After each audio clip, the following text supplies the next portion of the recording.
We've all met people that just seem to be made differently. They either don't seem to be made for the world, or perhaps they're not made to be in this world.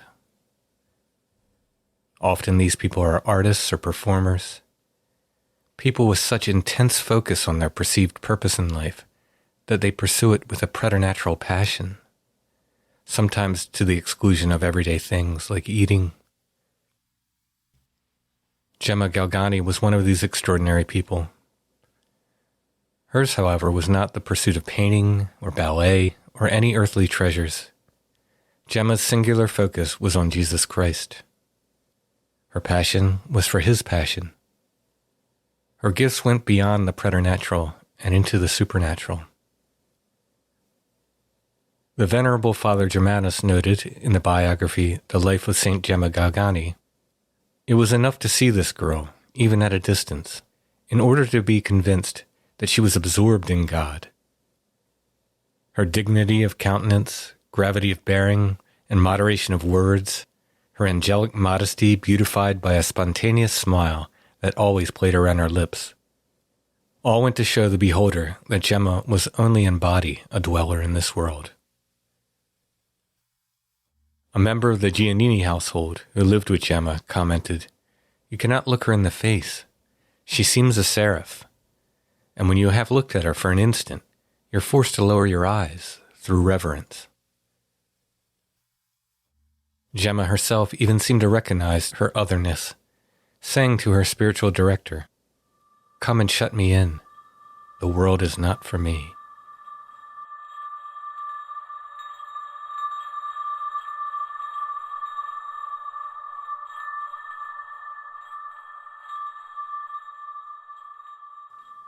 Gemma Galgani was born March 12, 1878, near Lucca, Italy. It was written that her mother, before Gemma was born, was filled with joy. We're left wondering if this was a kind of supernatural joy or simply the joy of any mother about to meet her child. Even as a young girl, Gemma was noted to be serious, intelligent, thoughtful, and wise, and stood out from other children her age. She easily learned all the prayers that were expected to be said by children in those days, and by the age of 5 was reading religious materials usually given to adults. Young Gemma's prayers were credited with stopping a very malignant whooping cough outbreak in Lucca, affecting the children at her school. Some school officials noted that after Gemma's prayers, the epidemic ceased. Gemma credited her mother with her knowledge of religion and love of God. Her mother took Gemma's religious education very seriously. The impact of this set Gemma on the holy path she would walk for the entirety of her short life. How difficult it must have been then for Gemma to lose her mother at the young age of 8. Gemma said that one day during Mass she heard an interior voice, the first of many heavenly locutions she would receive. Gemma described it as a voice in her heart, which said to her, "Wilt you give me your mama?" Gemma replied, "Yes, provided you take me also." The voice answered, "No, give me unreservedly thy mother. You hast to wait for the present with thy father. I will take thee to heaven later." Gemma gave a resigned yes. Her mother, who had been struggling with tuberculosis, died a few months later, on September 19th, 1886.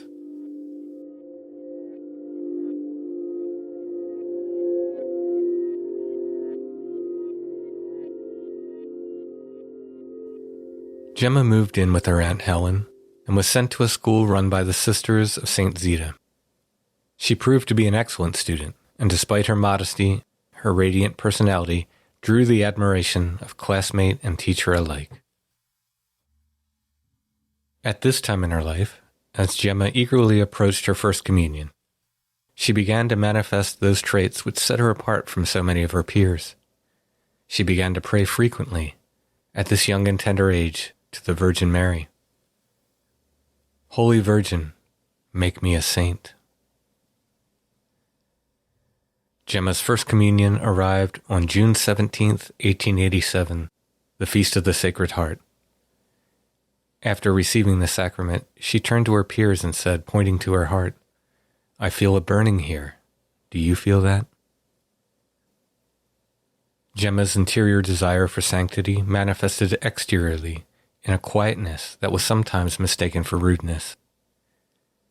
She developed an intense desire for holiness, and her only destination when going out seemed to be church. Gemma's family could not understand these changes in such a young person. They wanted her to be more childlike, to seek amusement in the world as other children do. But this was not Gemma's path. An injury to her foot resulted in a serious infection, which caused Gemma to be bedridden for months. Surgery was required to address the problem. Young Gemma amazed the doctors by refusing anesthesia. Instead, she fixed her eyes upon the crucifix and bore the intense pain. Only a slight moan escaped her lips.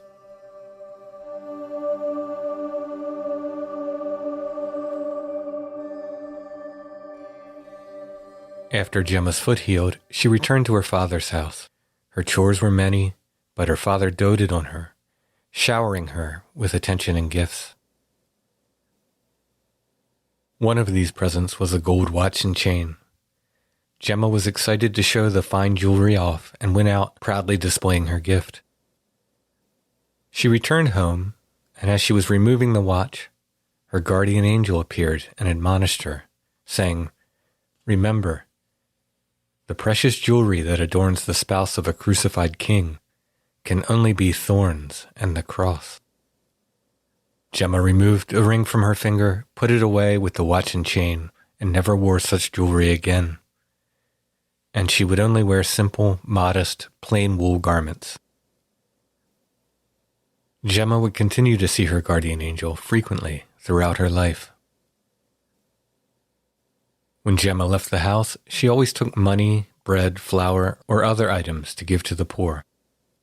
If the poor came to her door, Gemma would give them anything she could lay her hands on from the house. She gave so much away that eventually her confessor forbade her to give any more, and her father stopped giving her money. This caused great distress for Gemma, and for a time, she refused to leave the house at all, as she could not bear to see the poor without offering some help.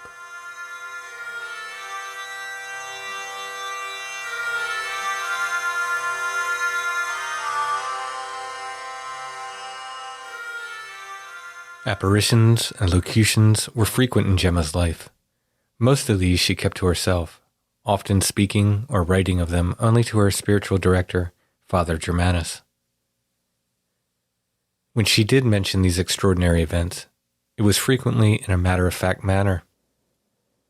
The supernatural became woven into Gemma Galgani's daily life. One such locution would set the course of Gemma's life. She remarked, "Once after Holy Communion, I asked Jesus why he did not take me to paradise. 'Because, my child,' he answered, 'I will give thee many occasions of greater merit in this life through thy increased longing for heaven, while sparing patiently the pains of earth.' These pains would be both physical and emotional. Gemma would face the death of her father on November 11th, 1897. His long illness had dissolved his wealth. Creditors and other officials showed up and claimed all of his possessions, even the furniture, and left his surviving family with nothing. At age 19, Gemma moved in with her wealthy Aunt Carolina in Camaiore. While here, a young man from one of the wealthiest families in the area became enamored with Gemma and asked her aunt for Gemma's hand in marriage. Gemma refused the proposal and was determined to leave Camaiore and return to Lucca so as to avoid any pressure from her aunt or suitor. Gemma returned to live in her father's house. Shortly afterward, she was afflicted with a devastating illness. A passage from the Venerable Reverend Germanus' book, The Life of Saint Gemma Galgani. This child of heaven began to feel worse, developing a curvature of the spine. An alarming attack of meningitis set in, together with a total loss of hearing. Large abscesses formed in her head, one of which seemed to make its way down through her chest and settled in her side. Then her hair fell off, and finally her limbs became paralyzed. A consultation of learned medical men was held, and from the first it became evident that hers was a very serious case of spine disease and probably incurable.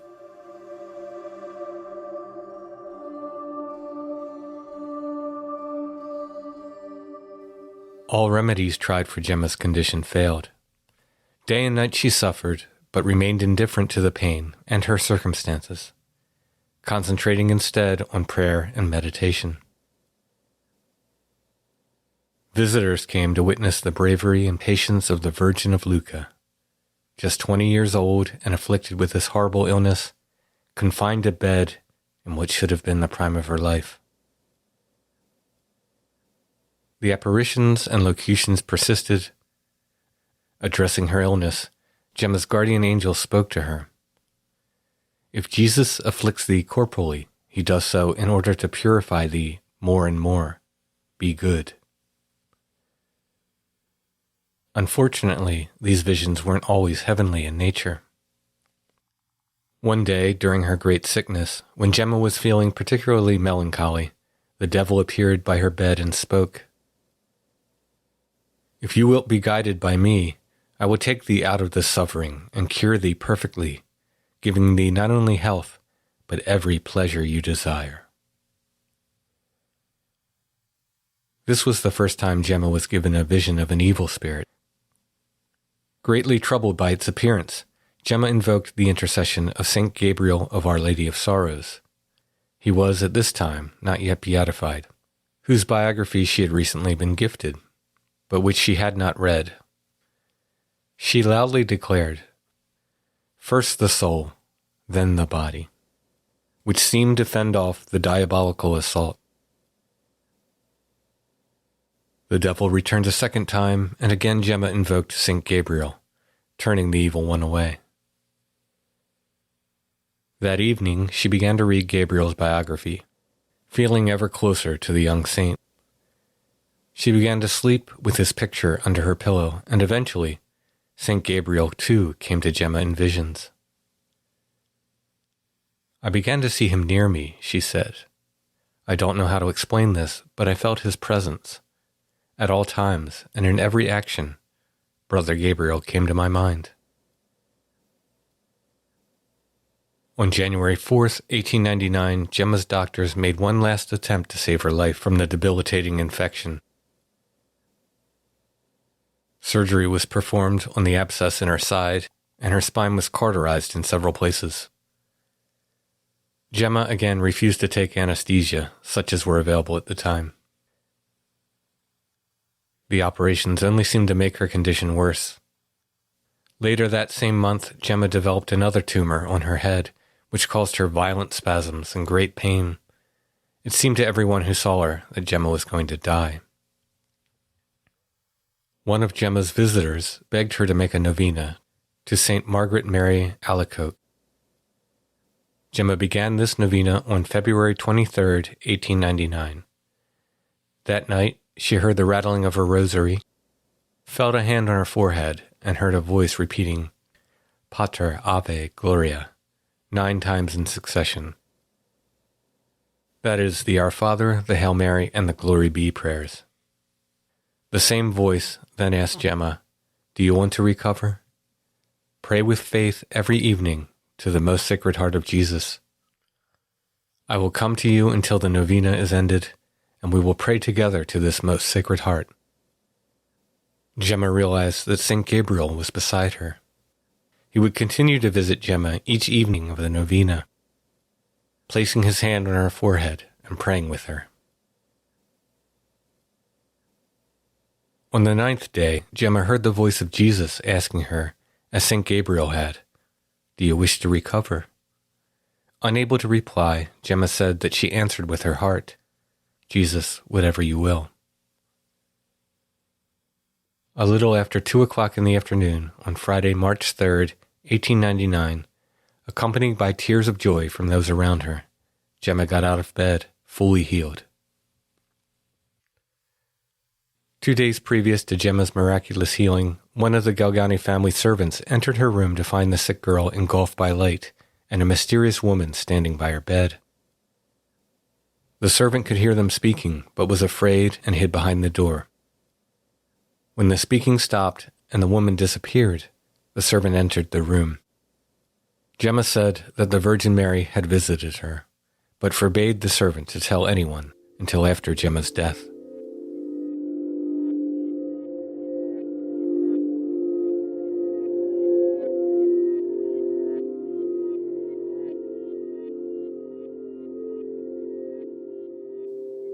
While she had previously experienced divine communications at varying intervals, after her miraculous healing, Gemma would begin to receive them on a consistent basis.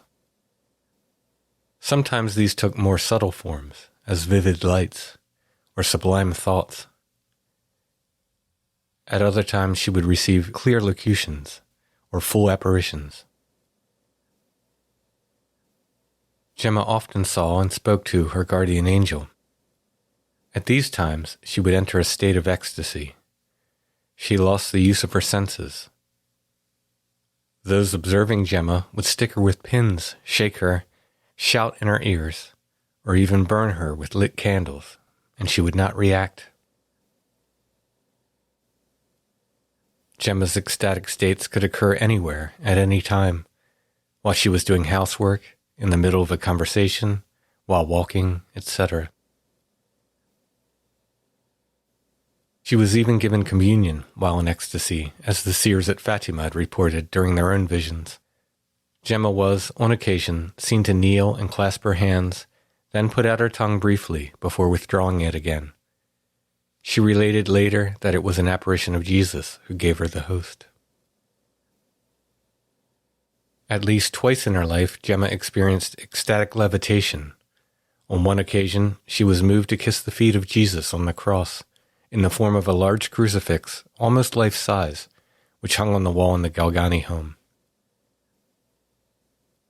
After doing this, she longed to kiss the wound on Christ's side, which was too high to reach. She soon found herself enraptured and supernaturally lifted to embrace the crucifix. On another occasion, Gemma found herself again with her eyes fixed on the crucifix. She cried out, "O Jesus, let me come to thee. I am on fire with thirst for thy most precious blood." At this, the Christ on the crucifix seemed to come alive, detaching his arm and reaching for Gemma. She raced to her Savior and began drinking from the wound in his side. It seemed as if her feet were resting upon a cloud. In April of 1899, Gemma began to see intense visions of Christ on the cross, covered in blood. These scenes had a profound impact on her. She said the wounds of Jesus were, quote, "so deeply impressed on my mind that they have never since left it."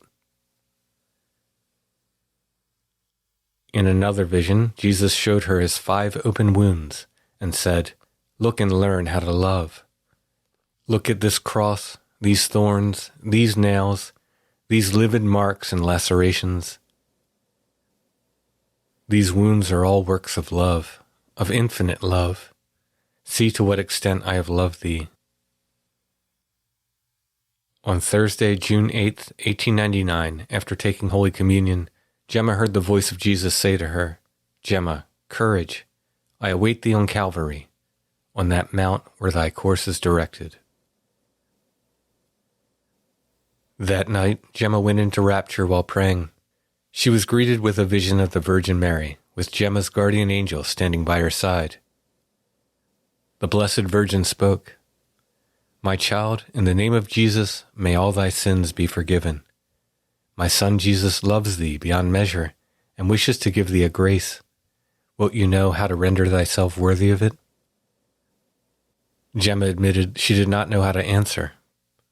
Mary continued, "I will be a mother to thee. Wilt you be a true child?" The Holy Mother then draped her mantle over Gemma. At that moment she saw Jesus once again with all of his wounds open, but instead of blood flames of fire issued from the wounds. These flames touched Gemma on her hands, feet, and heart. She suffered an intense pain and stated she would have fallen to the ground had the Blessed Mother not supported her. Gemma remained in that position for what she felt was several hours before Mary kissed her forehead and all of the visions dissipated. Gemma found herself kneeling with an intense pain in her hands, feet, and heart. Blood was flowing from those places where she felt the pain.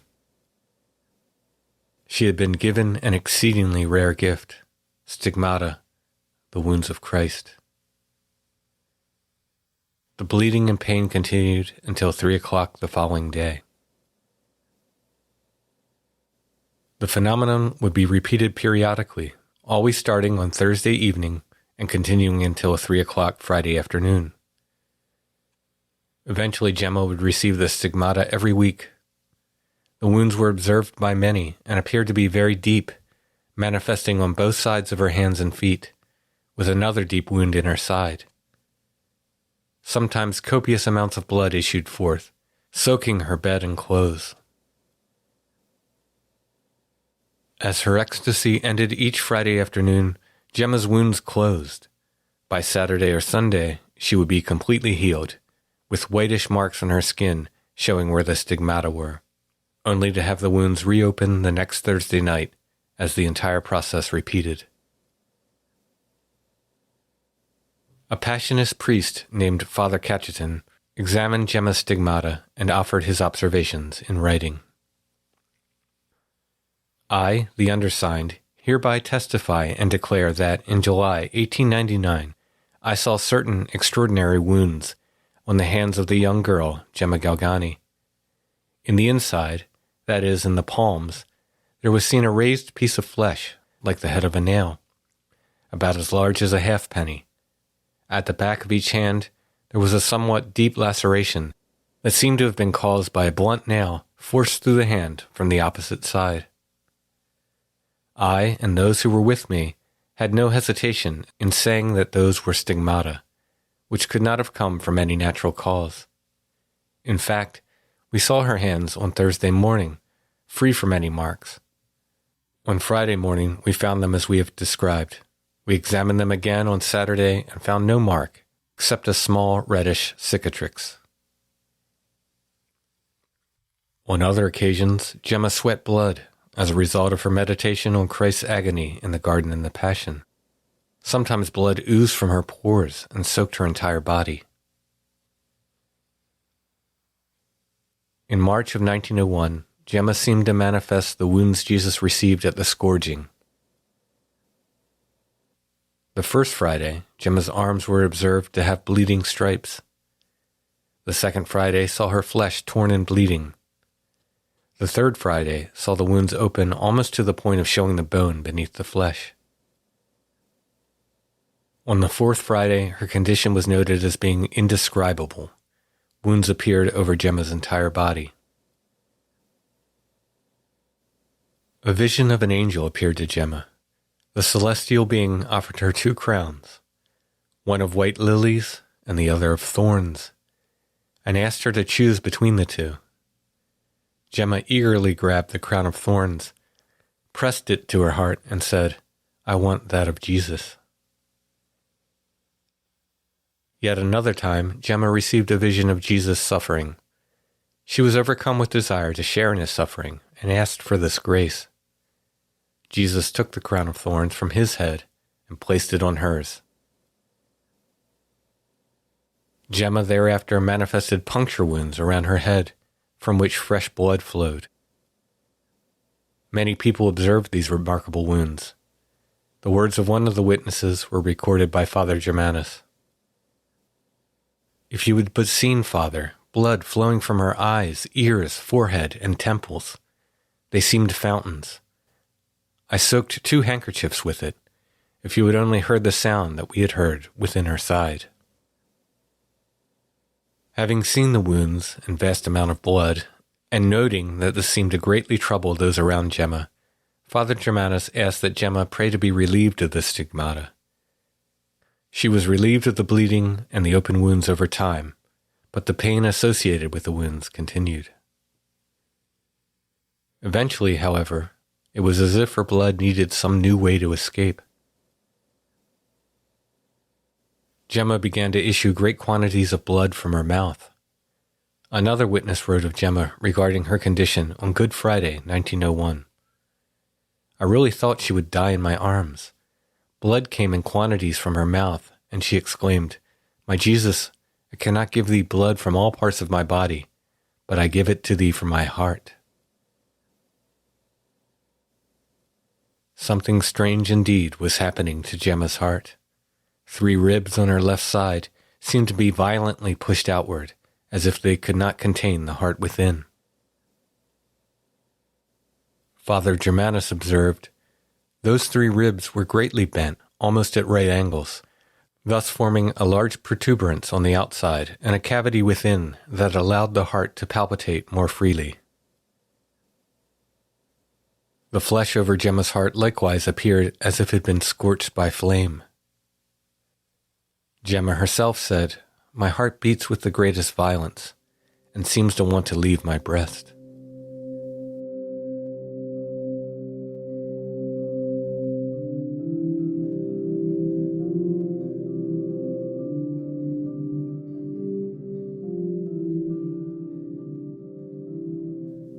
Jesus said, "A prophet is not without honor except in his native place and in his own house." Likewise, there is the commonly used expression, "Familiarity breeds contempt." Such was the case for Gemma, as those she lived with, her aunts and other family members, grew doubtful and frustrated with Gemma's physical manifestations of her mystical gifts. On one occasion, her aunt worked herself into a rage and confronted Gemma, saying, "Let me see at once whence all that blood has come, or I will beat thee into obedience." Gemma made no reply, so her aunt grabbed her by the throat and attempted to undress her. Her aunt was interrupted, but returned to Gemma's room later, saying, "It is time to end these fooleries. You've done enough to deceive others. If you do not tell me whence the blood has come, I will not allow thee to leave the house or send thee anywhere." Those in her household began to watch Gemma's every move. They spied on her through chinks in the door. They followed her from room to room. When Gemma was in ecstasy, they allowed outsiders to come and observe her, treating her as a curiosity. Luckily, Gemma had been befriended by the Giannini family, who allowed Gemma to move into their house, treating her as family. Gemma would live with the Giannini family for over 3 years, happily working beside the servants and doing any chores she could to help the family. On one occasion, the mother of the house was afflicted with horrible internal pains and spasms. When consulted, the doctors gave little chance of recovery for the woman. Gemma prayed that she might take on the pains so the woman could be cured, and almost instantly, Mother Giannini was healed. Gemma, however, was afflicted with severe pain for months.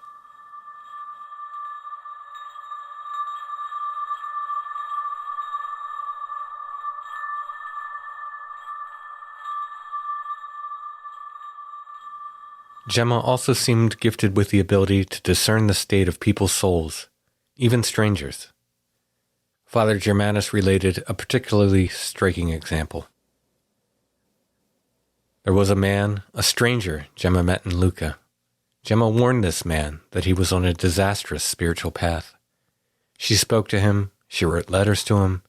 Gemma prayed to Jesus and asked him to take mercy on the stranger and save his soul. Father Germanus observed Gemma seemingly in conversation with the Lord, begging for the stranger's soul. Her requests, it seemed, fell on deaf ears until Gemma invoked the Blessed Virgin as another advocate for the stranger. At this, Jesus seemed to be swayed, and Gemma's face beamed with a smile. After witnessing this, Father Germanus retired to his room. A short time later, there came a knock at his door. It was Gemma's stranger, crying and begging to give his confession.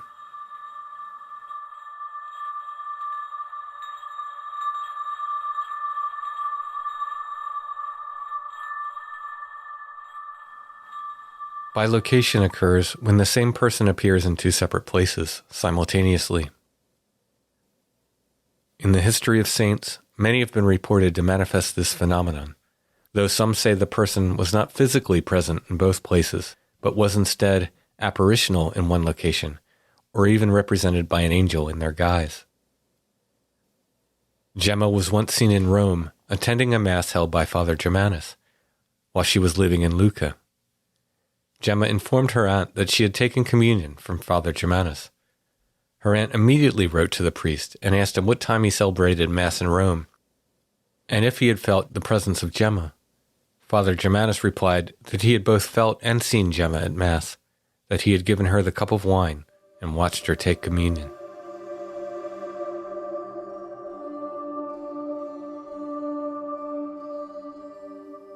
Father Germanus sought to get Gemma to tell her life story. As the young woman would have been too modest to write an autobiography, Father Germanus disguised the request by asking Gemma to make a full written confession of her life's sins. As Gemma was in the process of writing, the devil manifested visibly and spoke to her of her sins. "Well done, write everything. Do you not know that all these things are my doing? And if you art found out, imagine thy shame. What will then become of thee?" When the manuscript was finished, Mother Giannini placed it in a drawer until it could be given to Father Germanus. A few days later, Gemma saw what she thought to be a chuckling demon climb through the window of the room in which her biography was stored, and then disappear. The same entity appeared to Gemma a short time later, and after tempting her with some sin and failing to entice the young woman, it gnashed its teeth and leaving declared, "War, war, thy book is in my hands." Opening the drawer where Gemma's writings were placed, they found the book was missing. Upon receiving the news, Father Germanus performed an exorcism, even though he was over 400 miles from Gemma. Afterwards, the book was found once again in the drawer where Mother Giannini had placed it. However, the pages of the book were found to be stained from smoke, the edges singed, as if the manuscript had been exposed to fire, though Gemma's writing was still legible. Gemma's book, it seems, had passed through hellfire. The devil would continue to torment Gemma throughout her life, though she did not yield to temptation. The evil one seemed to take delight in frightening her. One cold winter day, a demon appeared to Gemma. It seemed to be filled with anger and declared it would overcome Gemma no matter her resistance. Gemma ran into the garden, made the sign of the cross, and submerged herself in a frigid trough of water. It was said that an invisible hand pulled her from the water, saving her life. At other times, the devil physically assaulted Gemma, snatching the pen from her hands and tearing up the paper on which she was writing, dragging her away from her work by her hair, tearing it away from her scalp in the process. She was, at various times, beaten, bitten, thrown to the ground, clawed, whipped with ropes, and hit with knotty staffs, and otherwise tortured by the devil or his servants. Sometimes these fierce assaults would last all night. On one of these occasions, the demon spoke to Gemma, saying, "For thee there is no more hope of salvation. You art in my hands." Gemma went to confession one day, only to find the confessional already occupied by a priest, even though she had not seen anyone enter. Recognizing the priest by his voice and manners, Gemma began confession, only to be met with foul language and improper gestures. She left the confessional in a hurry, only to see that the false priest had disappeared. Not content in disguising themselves as priests, the demons that tormented Gemma sometimes took other forms. In one instance, a beautiful angel of shining light appeared to Gemma.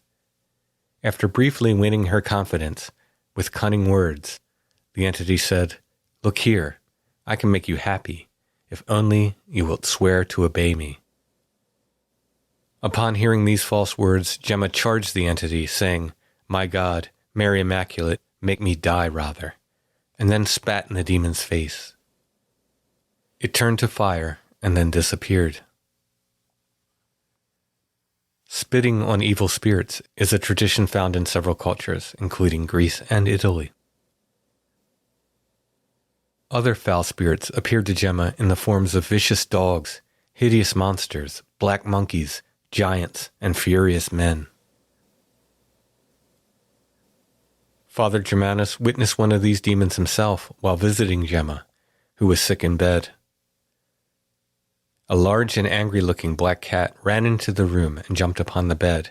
It crouched and looked at Gemma with a furious visage. Father Germanus was shocked, but Gemma said calmly, "Don't be afraid. It is that vile demon who wants to annoy me, but don't fear, as he will do you no harm." The priest sprinkled the bed with holy water, and the devil cat disappeared. So many spirits appeared to Gemma that she found a way to discern the good from the bad. She would exclaim, "Blessed be Jesus and Mary." If the spirits were good, they would repeat the phrase. Those with evil intentions would not reply, or would simply utter "blessed" and trail off before adding any names.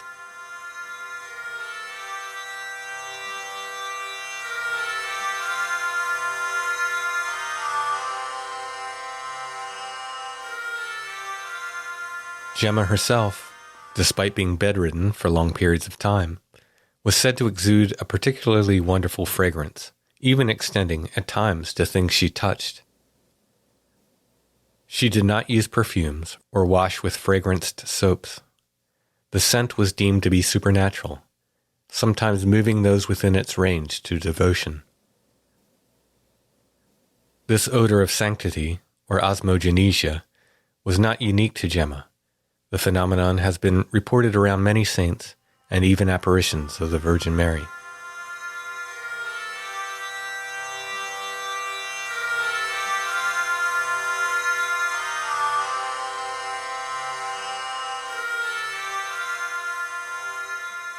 Gemma's great desire was to become a nun of the Passionist order.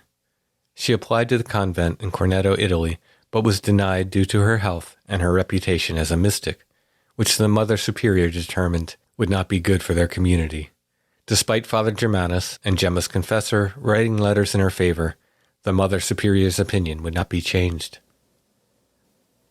Gemma began to live as a Passionist nun to the best of her ability outside the cloister. She made vows of chastity, poverty, and obedience. She wore the Passionist symbol underneath her clothes and recited the divine office daily, as the Passionist nuns did. Gemma prayed that the order would set up a convent in Lucca, with hopes that she could join them in her hometown. As Gemma's final illness came upon her, it became clear to her that she would never wear the Passionist habit on earth.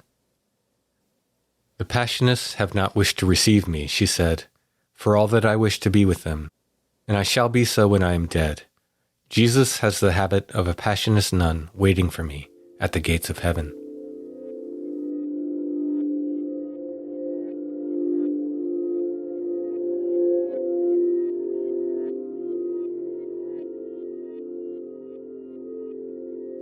At Pentecost 1902, Gemma was struck with her final illness, which would last for 9 months. She could not taste food, and her body was racked with horrible pains. Even sick in bed, Gemma would enter ecstatic states. On one occasion, a priest arrived to give her communion. Gemma, in ecstasy, radiated light from her face. In awe, the priest froze, but Father Germanus, who was present, encouraged him to offer Gemma the host. She opened her eyes, put out her tongue, took the host, and immediately returned to her ecstatic state. The devil renewed his attacks during Gemma's illness with such vigor that, at one point, Gemma feared she was possessed and requested an exorcism. One of the nurses in attendance commented on the satanic assaults. "That abominable beast will be the end of our dear Gemma. Deafening blows, forms of ferocious animals. I came away from her in tears because the demon is wearing her out, and there is no remedy for it." Father Germanus noted, Horrible and fetid animals, whether real or imaginary, came into her bed, crept over her limbs, and tormented her in various ways, so that the dear child had no means of relief. More than once, full of terror, she said that she felt a serpent winding around her from head to foot and striving to crush her. When Gemma was able to take a little food, the demons transformed it before her eyes to appear as if it was covered with disgusting insects and other repulsive things. Doctors could not agree on the cause of Gemma's illness, but one possible diagnosis was tuberculosis. For the safety of those in her family, it was decided to move Gemma from her home with the Giannini family to a private room rented in a house across the street. The Sisters of the Order of St. Camillus took over Gemma's care for the remaining months of her life. About 5 days before Gemma's death, she manifested yet another strange aspect seen in other visionaries and saints, a great supernatural weight. Despite her frail condition, she was now but skin and bone. She could not be lifted by a single person. It took 3 workmen together to move Gemma, a feat which they barely accomplished when lifting in unison. As with her previous ailments, Gemma accepted her sickness with graceful resignation. She offered her suffering to Christ with few complaints. Only once was she heard to mutter, "My Jesus, it is more than I can bear." But the sister in attendance reminded her that, with God's grace, one could bear anything. Gemma never made another complaint. On Good Friday of 1903, Gemma entered into her final ecstasy. Her arms were outstretched as if she was herself nailed to a cross. The ecstasy lasted until the following day. All who observed her knew that Gemma was in her last hours of life. A priest was called and she was given the last rites. At 1 p.m. Holy Saturday, April 11th, 1903, Gemma Galgani died. Those who observed found her face so peaceful and beautiful, it was difficult to believe she had passed. Gemma had previously said to her aunt, "I have asked Jesus to let me die on a great solemnity. What a delightful thing to die on a great feast." One of the nuns who attended Gemma in her last days commented, "We have managed a great many sick people, but never have we seen anything like this."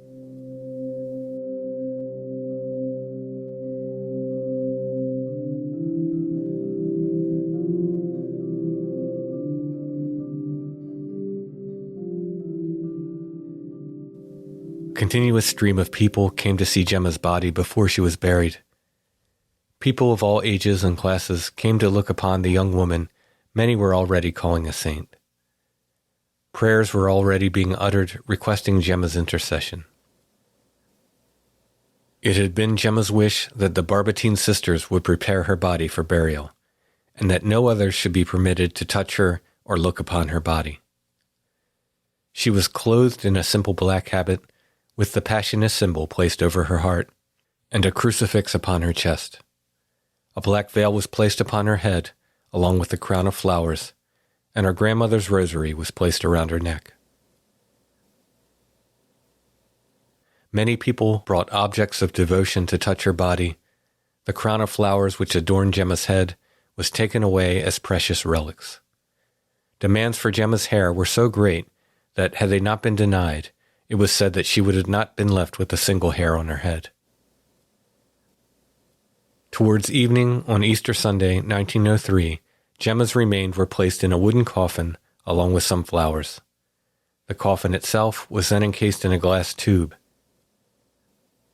She was buried in a tomb with a marble slab placed over top, which read in Latin, "Gemma Galgani of Lucca, a most innocent virgin, who in her 25th year, consumed rather by the fire of divine love than by the violence of disease, flew into the arms of her heavenly spouse on Holy Saturday, the 11th of April, 1903.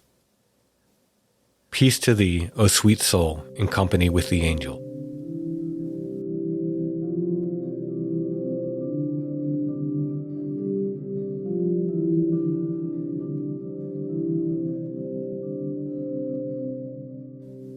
14 days after her burial, Gemma's body was exhumed for an autopsy.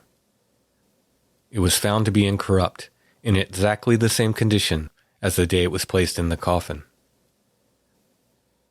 Gemma's heart was removed and observed to be fresh and healthy looking, though it was misshapen, somewhat flattened and stretched, it seemed, so that it appeared wider than it was long. Cutting into the heart, fresh blood leaked out, something which should not occur in a corpse 14 days old. In its appearance and fluidity, the blood in Gemma's heart matched that of a living person. All of the doctors in attendance of the autopsy were astonished by the condition of the blood. 5 years later, Gemma's remains were exhumed again in order to move her to what was determined to be a more suitable resting place. Gemma's brother, Guido, was present at the exhumation and took with him the flowers that were placed in her coffin. The flowers appeared to be as fresh as the day of Gemma's burial, half a decade earlier.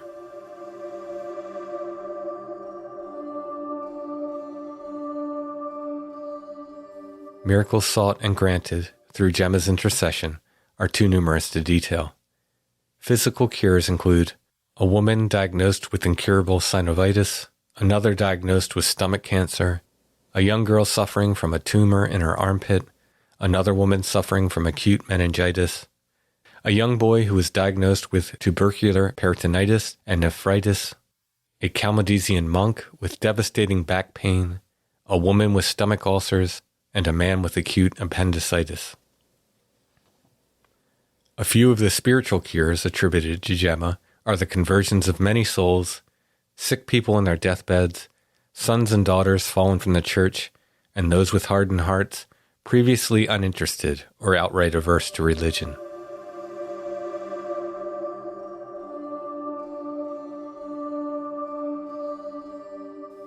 Two years after Gemma's death, a small group of Passionist sisters came to Lucca.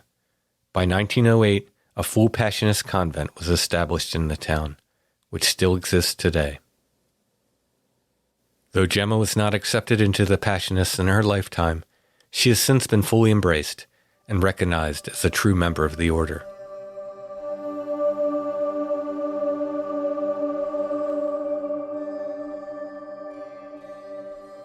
Gemma Galgani was beatified on May 14, 1933. She was canonized a saint on Ascension Day, May 2, 1940. Saint Gemma Galgani's feast day is April 11th, and again on May 16th for those in the Passionist congregation. She is the patron saint of students, parachutists and paratroopers, pharmacists, people suffering from back pain, those suffering from headaches and migraines, people struggling with temptations and impurity, and those seeking purity of heart.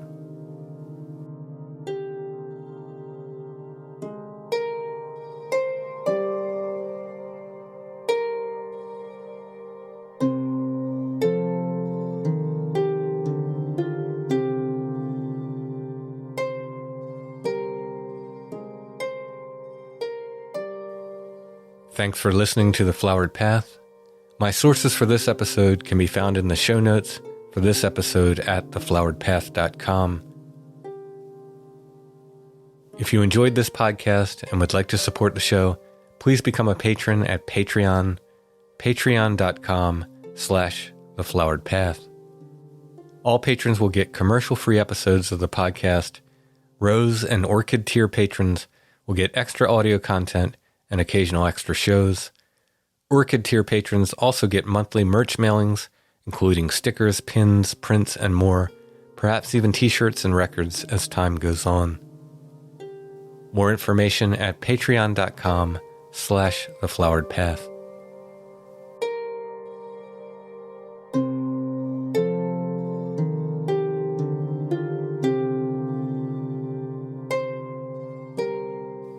The Flowered Path is a production of Dark Holler Arts.